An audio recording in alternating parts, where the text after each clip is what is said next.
Assalamualaikum warahmatullahi wabarakatuh. Alhamdulillah, alhamdulillahi rabbil alamin. Wassalatu wassalamu ala asrafil anbiya wal mursalin. Asyhadu an la ilaha illallah wa asyhadu anna muhammadan abduhu wa rasuluh. Amma ba'd. Kawan-kawan dimanapun berada, semoga kita selalu dalam keadaan sehat walafiat, sehat dalam pikiran, sehat dalam fisik, sehat dalam psikis, dan segala aktivitas kawan-kawan semoga dimudahkan. Kawan-kawan dimanapun berada, kembali lagi pada kesempatan kali ini melanjutkan cerita bukunya Mundiri, buku dengan judul Logika, yang mana pada kesempatan yang lalu kita sudah kemudian menyelesaikan bab yang pertama, kajian tentang apa itu logika, sejarah singkat logika, pembatasan-pembatasan antara ilmu atau kemudian pengetahuan, dan apa kemudian pada terakhir pada tahap manfaat logika seperti apa, itu dalam perspektif Mundiri. Ada beberapa buku yang kemudian mengkaji tentang logika dan beberapa sudut pandang yang lain. Nanti coba kita cerita buku di kesempatan lain dengan pengarang-pengarang yang berbeda terkait dengan logika. Jadi kawan-kawan dimanapun berada, pada kesempatan kali ini saya akan melanjutkan pembahasan yang kemudian menceritakan tentang masuk pada bab kedua ya. Kalau kemarin kawan-kawan kita sudah bab pertama, itu bicara tentang pendahuluan, maka bab 2 adalah tentang ini,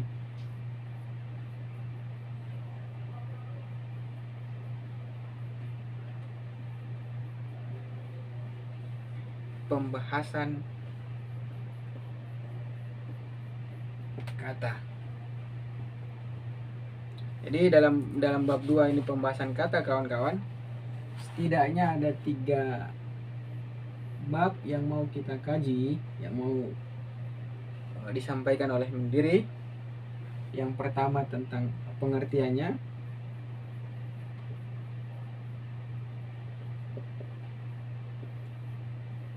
yang kemudian bicara sebagai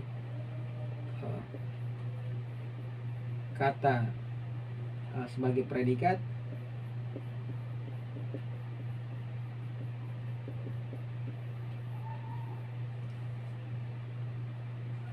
serta yang ketiga bicara tentang konotasi. Kemudian ada lawan temannya konotasi adalah denotasi, serta batasan-batasan dari konotasi dan denotasi. Itu kawan-kawan ada 3 pembahasan terkait dengan pembahasan bab 2, yaitu tentang pembahasan kata itu sendiri. Jadi kawan-kawan pada kesempatan kali ini saya coba akan kemudian menyampaikan terkait dengan pembahasan yang pertama, yaitu terkait dengan definisi atau pengertian kata.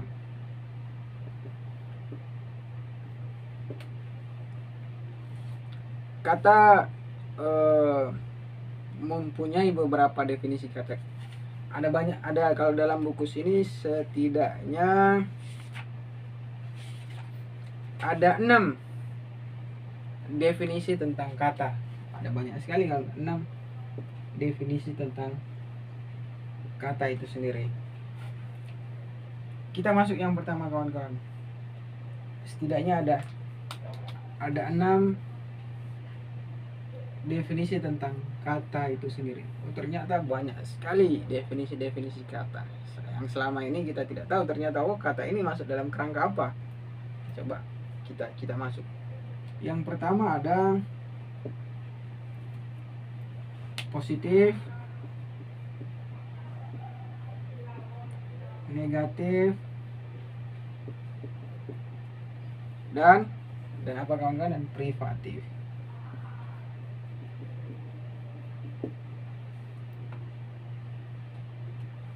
kata dalam pengertian yang pertama itu kata masuk dalam nilai positif, negatif, atau privatif. Kalau positif,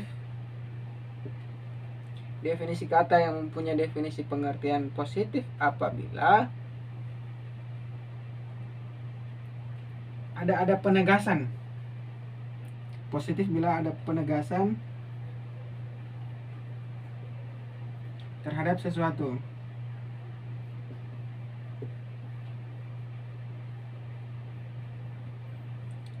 Contoh misal gemuk, berarti dia definisi dari kata gemuk adalah adanya daging. Itu kata dalam masuk kata yang positif. Atau misalnya kaya, kata kaya menunjukkan kata positif karena adanya harta benda. Dia menegaskan bahwa yang kaya itu adanya harta benda. Dia menegaskan sesuatu itu adalah harta benda. Dia menegaskan kalau kaya itu adalah masuk dalam kata positif karena adanya harta benda. Atau misal kata pandai, nah, ini dia menegaskan sesuatu kalau dia punya ilmu atau memiliki ilmu. Misal kata terang misalnya, nah, terang ini mencoba menegaskan adanya sinar atau cahaya. Itu masuk dalam definisi kata itu positif. Sedangkan negatif itu biasanya kata yang diawali dengan kata tidak, non, bahasa Inggrisnya tidak, tak, non, bukan. Ya, itu kata yang negatif, kata yang memiliki pengertian negatif kawan-kawan apabila diawali dengan kata-kata tidak, tak, non, atau bukan. Itu dalam kata itu masuk dalam kata yang berkonotasi negatif. Seperti tak gemuk, tidak pintar, tak kurus, bukan kaya. Itu kata-kata yang berkonotasi negatif. Kata dengan definisi negatif. Sedangkan kata dalam dimensi privatif kawan-kawan mengandung tidak ada sama sekali.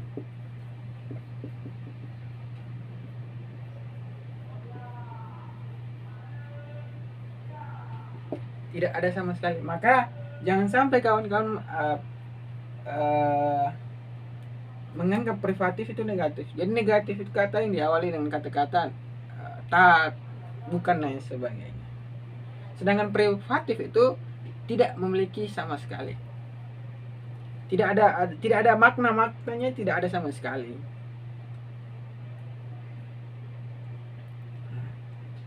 Jadi seperti misal, jadi yang sering salah kaprah di antara kita kawan-kawan, kata-kata privatif itu dianggap sebagai kata-kata negatif. Padahal kata itu memiliki tiga sudut pandang ini, positif, negatif, dan privatif. Nah, contoh dari privatif ini misalnya miskin. Nah, kata miskin ini menunjukkan tidak ada sama sekali hartanya. Itu menunjukkan kata miskin. Kalau negatif,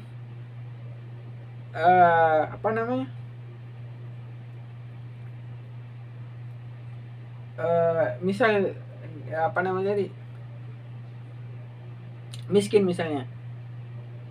Miskin itu tidak sama dengan tidak kaya. Nah, antara privatif dan negatif misal saya dudukan. Yang sering-sering salah kaprah, yang sering orang menyamakan antara tidak kaya dan miskin. Miskin berarti tidak sama sekali memiliki harta benda. Sedangkan tidak kaya, nah, kaya tadi kan memiliki asumsi, definisi asumsi kata kaya adalah dia memiliki harta benda. Tidak kaya berarti tidak menunjukkan tidak menunjukkan makna bahwasanya dia tidak memiliki harta benda, melainkan dia punya tetapi tidak sebanyak. Kira-kira gitu.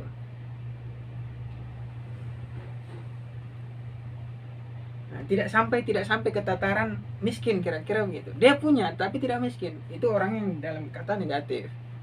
Misal kurus. Kurus ini dalam arti kan tidak memiliki daging nih. Nah, asumsi gemuk adalah adanya daging. Nah, kalau misalnya tidak kurus, berarti dia tidak kemudian dalam kategori gemuk, karena asumsinya tidak kurus. Karena seringkali ya terjumpa antara pria negatif dan privatif kadang menjadi hal-hal yang sering menjadi salah kaprah dalam bahasa logika, yang kemudian menyamakan antara negatif sama privatif. Padahal privatif itu lebih ditekankan tidak memiliki sama sekali. Kira-kira begitu. Nah, misal katanya positif itu dermawan misalnya, maka negatifnya tidak dermawan. Privatif itu adalah kikir. Nah, itu bahasa yang sering dipakai misalnya. Atau misal kuat. Nah, negatifnya adalah tidak kuat. Nah, privatif daripada kuat maka adalah lemah. Nah, dia tidak memiliki kekuatan sama sekali. Kalau negatif tidak kuat bukan berarti dia lemah. Bukan berarti dia lemah. Kira-kira begitu.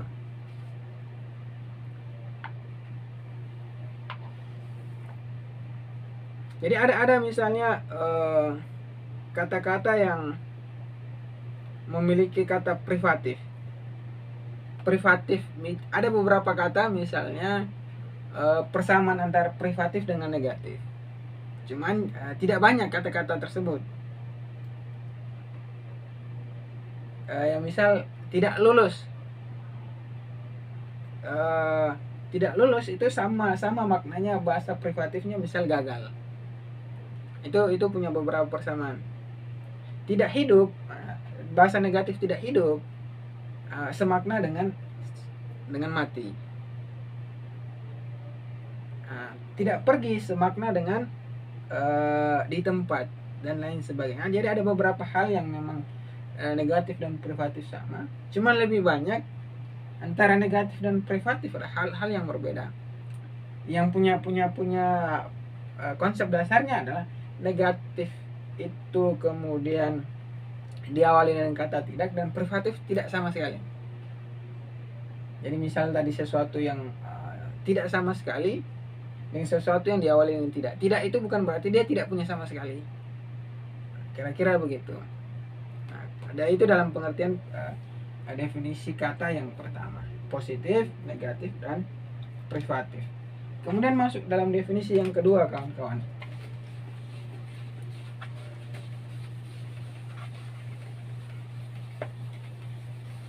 Apa definisi yang kedua adalah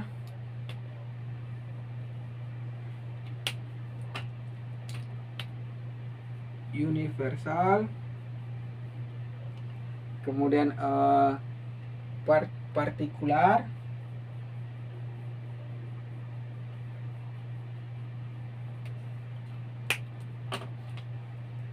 singular, dan yang terakhir adalah kolektif.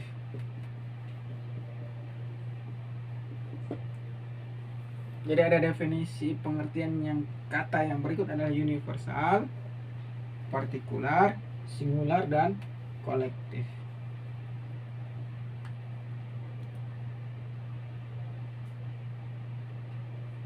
Jadi misal universal itu kata yang maksud kata universal itu dia mengikat bawahannya tanpa kecuali.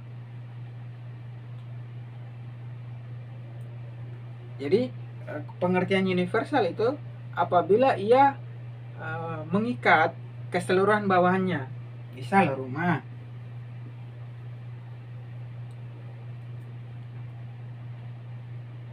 Rumah ini dia mengikat semuanya. Rumah kita, rumah tetangga kita, rumah teman kita, rumah kayu, rumah batu, yang pada pokoknya semua wujud daripada rumah kita, rumah kamu, rumah kayu dan lain sebagainya, wujudnya adalah rumah.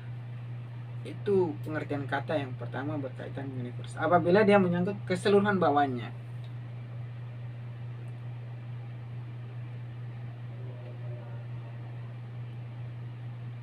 Jadi misal itu universal. Kita masuk ke pengertian kata yang partikular. Definisi partikular,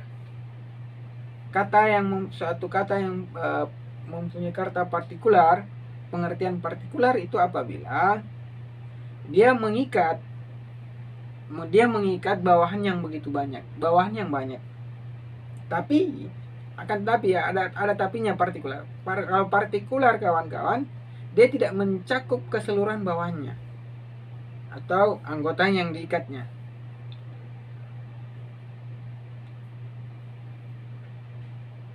Misal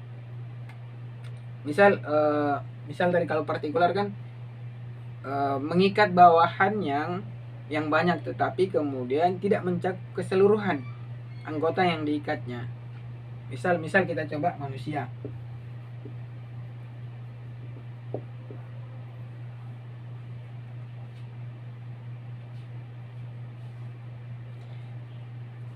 Manusia kalau dalam definisi partikular misalnya, dia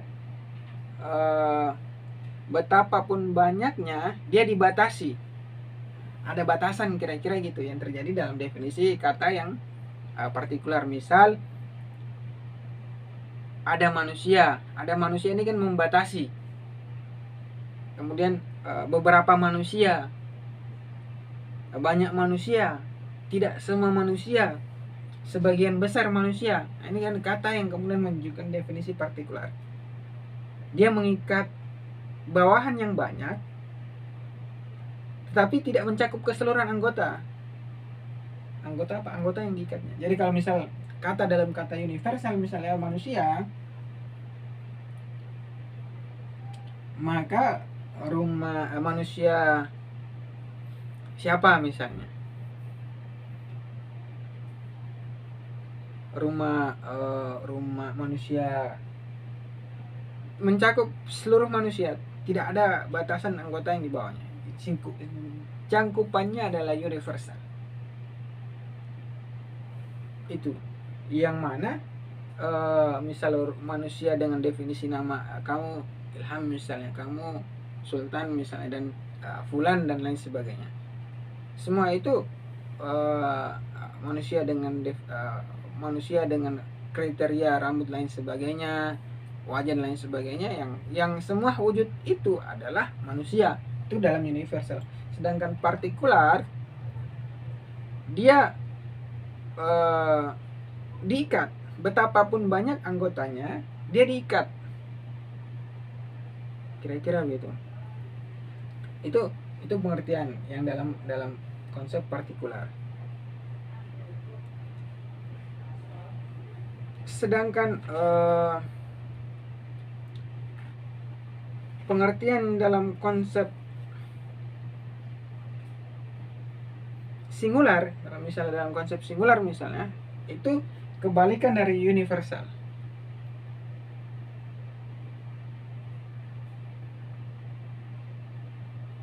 Kalau singular itu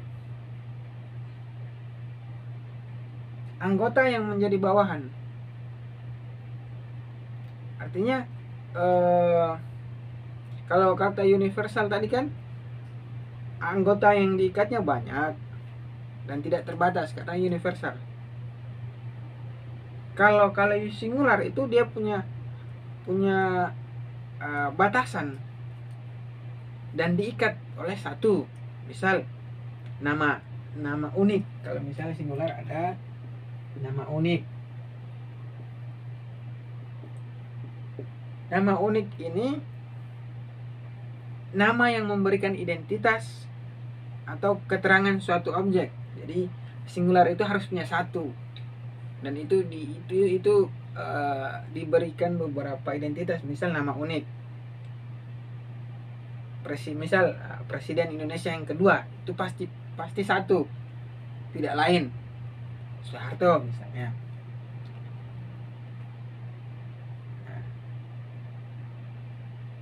Banyak sekali identitas misal.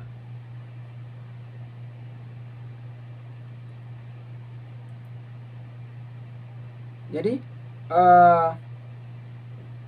rumah misalnya, rumah tadi dalam definisi universal itu adalah rumah. Namun kalau masuk dalam singular, rumah ini, rumah itu. Rumah itu misal rumahnya Ilham, rumahnya Fulan. Nah, itu cuma satu. Nah, itu satu itu yang menunjukkan kata singular. Atau selain nama unik, misal nama diri, ya, identitas tadi itu kira-kira. Yang mana dia menunjukkan satu identitas, dia punya identitas. Nah, kalau kolektif sesuai namanya itu kata yang kemudian mengikat sejumlah barang yang mempunyai persamaan fungsi. Ini persamaan fungsi kolektif tuh. Ada persamaan fungsi yang kemudian membentuk satu kesatuan yang nanti jatuhnya adalah kolektif. Kata kolektif. Misal panitia,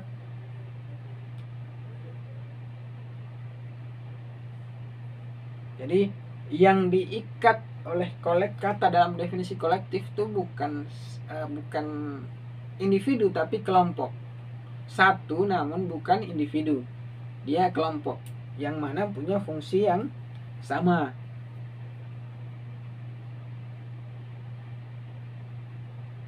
Jadi kalau misalnya universal tadi jatuhnya adalah setiap individu, maka kolektif tidak, dia kelompok.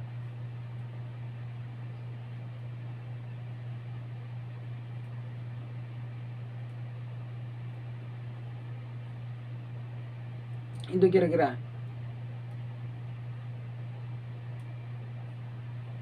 Misal ada definisi, kalau contoh yang dibangun di sini, misal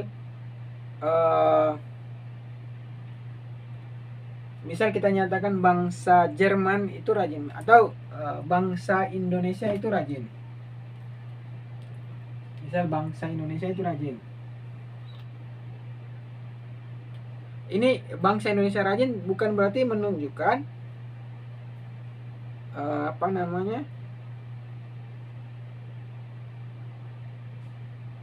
bukan menunjukkan bahwasanya setiap orang Indonesia itu adalah rajin. Jadi misal bangsa Indonesia rajin, berarti tidak semua orang menunjukkan bahwasanya orang Indonesia adalah rajin, kira-kira itu. Tidak berarti, kira-kira begitu. Kalau misalnya bangsa Indonesia adalah orang Timur, maka tidak boleh tidak setiap individu bangsa Indonesia adalah orang Timur. Nah, jadi misal orang Indonesia adalah orang Timur, bukan orang Barat, maka tidak boleh tidak setiap individu yang ada di Indonesia itu adalah orang Timur. Sedangkan pernyataan pertama misalnya tadi orang bangsa Indonesia rajin, bukan berarti orang Indonesia adalah rajin. Setiap orang Indonesia rajin, tidak setiap orang. Karena asumsi yang bangun adalah pernyataan bangsa Indonesia adalah punya pengertian yang kolektif. Kenapa? Menyangkut semuanya, tidak menyangkut individu. Sedangkan pernyataan kedua, yang mana bangsa Indonesia adalah orang Indonesia, adalah orang Timur, itu menunjukkan pengertian yang kolektif. Kira-kira begitu kawan-kawan. Kemudian selain universal, partikular, singular, dan kolektif, ada pengertian kata yang ketiga.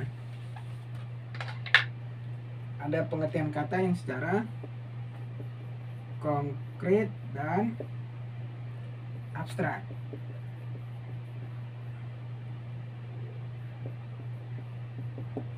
Yang dimaksud dengan konkret di sini, kata dalam definisi konkret adalah apabila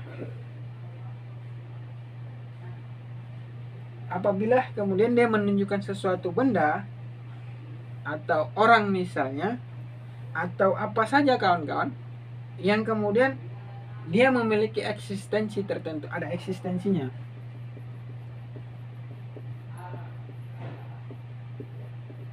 Entah itu benda, entah itu kemudian orang, dan apa saja yang kemudian punya eksistensi. Nah, itu ditanjak di dalam definisi konkret. Sedangkan apa bedanya dengan abstrak misalnya? Kata yang dalam definisi abstrak dia menunjuk kepada sifat, dia menunjuk beberapa keadaan atau aktivitas yang mana kegiatan tersebut terlepas daripada objeknya atau terlepas dari objek tertentu, baik itu sifat, misal ada sifat, keadaan, ataupun kegiatan yang mana dia terlepas, sifatnya terlepas daripada objek tertentu, dia terlepas daripada hal-hal tersebut. Misal ada kekayaan, ada kepandaian, ada kesehatan. Nah, keadaan kesehatan ini yang kemudian dia terlepas.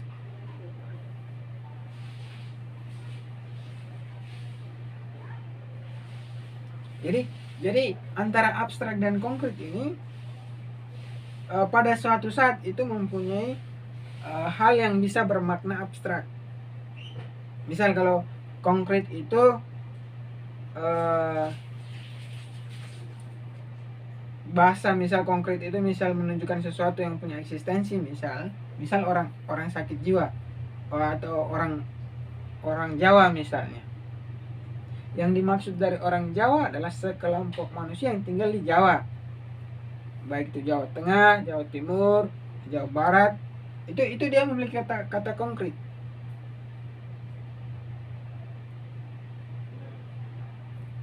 Namun kemudian ketika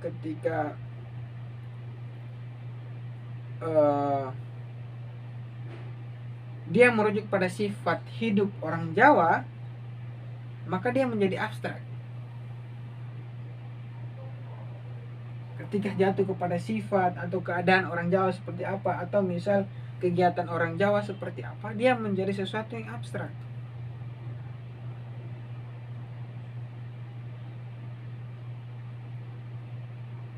Namun ketika dia ditekankan pada saat ada objeknya, misalnya, ia menjadi konkret.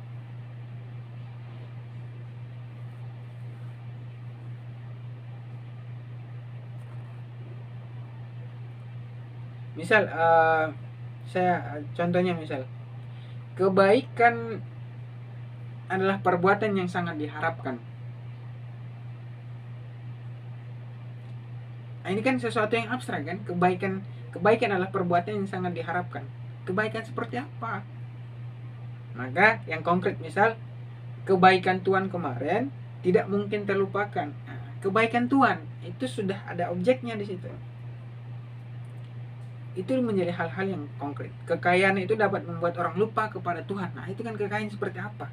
Tidak kemudian dia melepaskan objek terhadap hal sesuatu. Nah, itu antara perbedaan konkret dan abstrak. Abstrak itu hal yang kemudian tidak konkret. Abstrak itu kemudian memposisikan, melepaskan diri dari objek tertentu. Jadi kita tidak bisa menjelaskan tentang hal atau perihal tersebut karena bersifat abstrak selama dia tidak sandingkan dengan objek.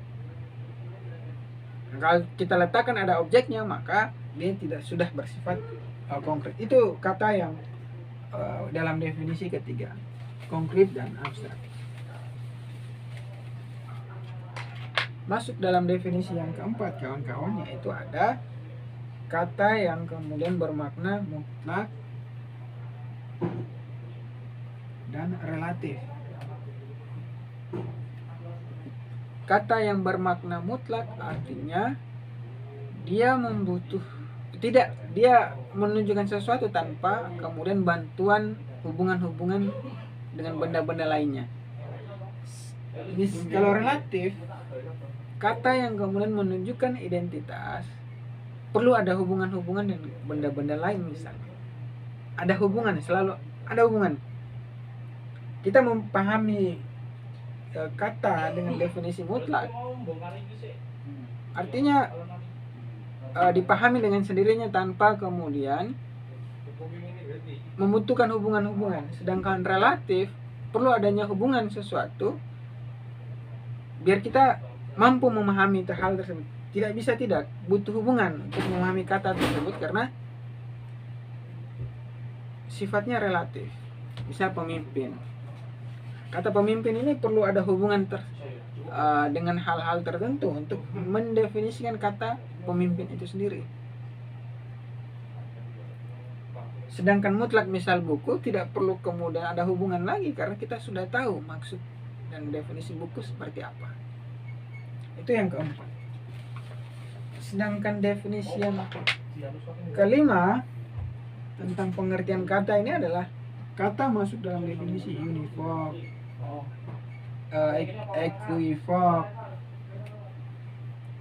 equivoc, kemudian ada analog.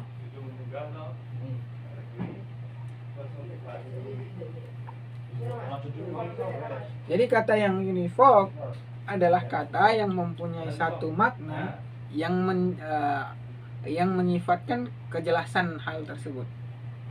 Jadi tidak membingungkan. Kata yang mempunyai satu makna yang jelas dan tidak membingungkan. Misal botol, kursi, pensil dan lain sebagainya. Satu kata yang punya maknanya jelas. Sedangkan ini satu kata jelas.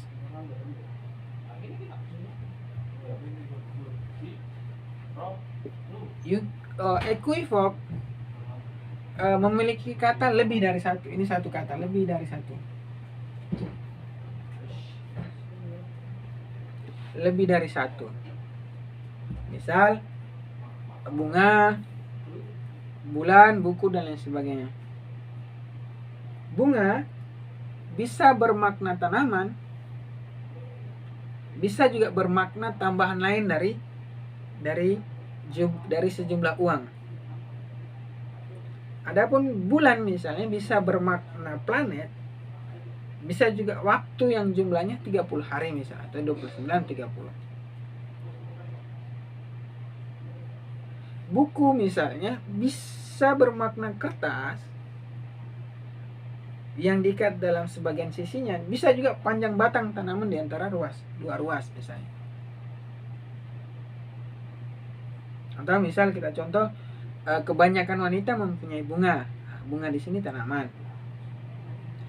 Uangku bertambah karena mendapat bunga 25. Ini contoh equivoc yang mana lebih dari satu. Sedangkan analog kawan-kawan mempunyai kata yang berbeda maknanya dari makna aslinya, tetapi mempunyai persamaan. Misal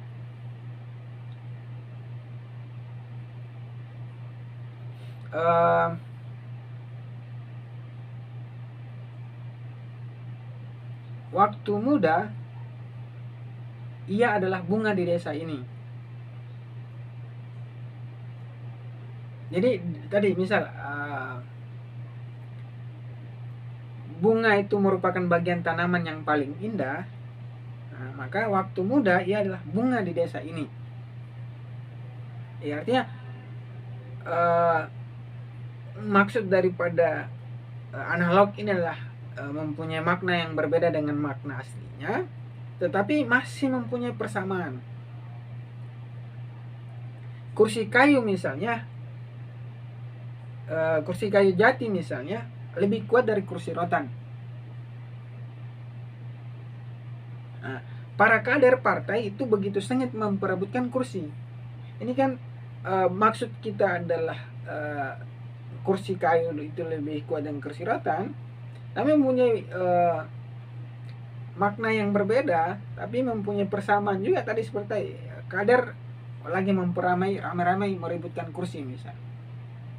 Yang hari ini ramai untuk rebut kursi 01.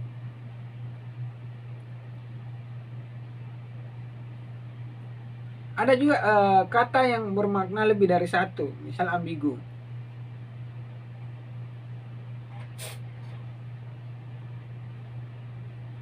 Kalau ambigu ini, maksud dari ambigu ini adalah kata yang mempunyai makna lebih dari satu berdasarkan penafsiran orang yang menggunakan. Jadi ambigu ini terkait dengan orang yang kemudian menggunakan. Misal demokrasi, hak asas, pelanggaran hukum, dan pengertian lainnya.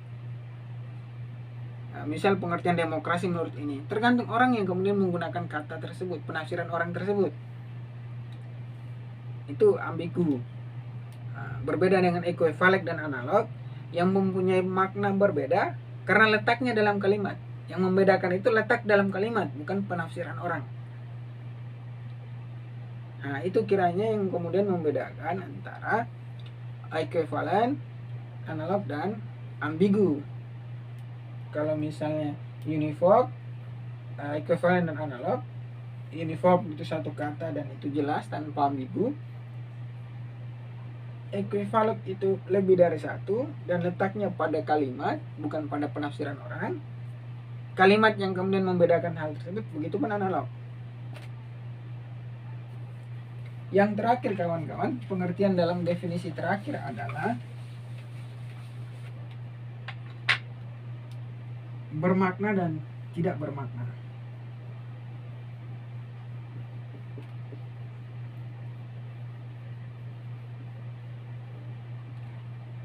Oke kawan-kawan, nyambil ngopi, menikmati.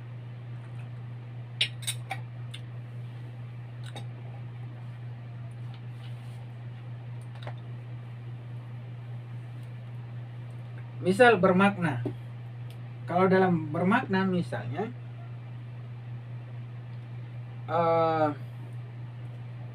kita ambil contoh dalam definisi universal tadi. Kalau kita ambil kata universal, misal kita contoh manusia.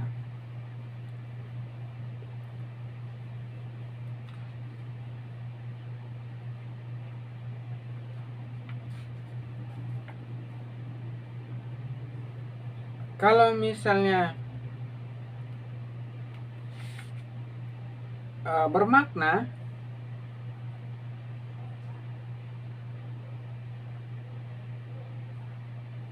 yang dimaksud dari bermakna ini, dia memiliki sifat-sifat tertentu. Misal tadi itu sifat manusia, misal dalam definisi universal itu bisa pengertian manusia dan barang yang dicakup oleh kata manusia, misal pengertiannya kemudian atau barang yang dicakup oleh manusia. Misal pengertian manusia ini adalah kata yang diberikan kepada sembarang benda tetapi mempunyai sifat-sifat tertentu.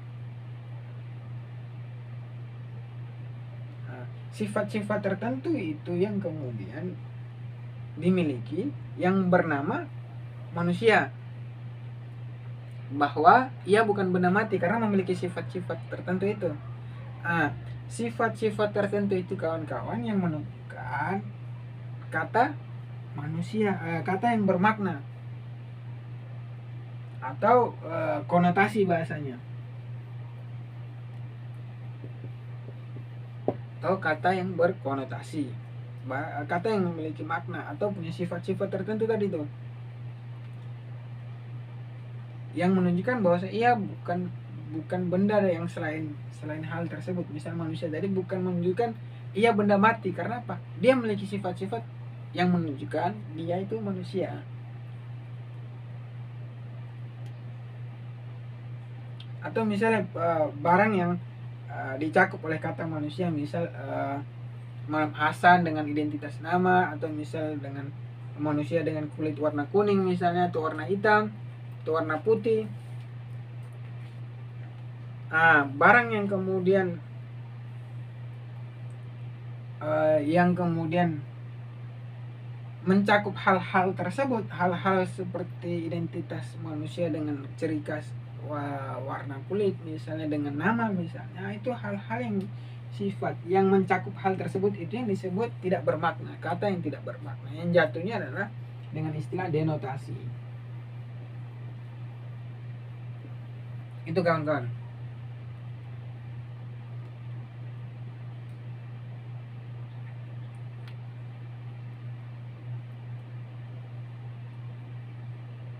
Jadi ada setiap kata itu pasti memiliki kata yang konotasi dan kata denotasi, kata yang bermakna dan yang kemudian tidak bermakna. Yang makna itu artinya memiliki sifat-sifat tertentu, identitas tertentu yang kemudian menunjukkan hal identitas tersebut. Sedangkan bermakna hanya sebatas identitas yang mana ketika hal tersebut tidak mencakup barang tersebut, maka dia masih tetap ada, artinya tidak bermakna.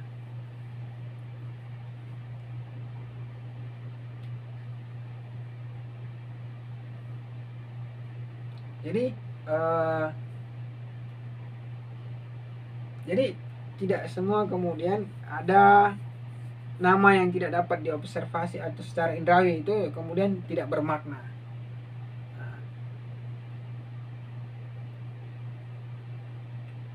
Jadi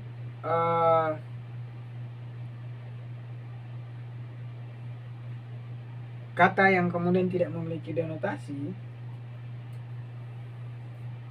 itu kemudian kata yang kemudian tak bermakna atau tidak bermakna, atau non konotatif misalnya. Jadi itu kawan-kawan, ada beberapa definisi terkait dengan pengertian kata. Ternyata kata banyak sekali. Ada mulai dari kata secara universal, kemudian kata secara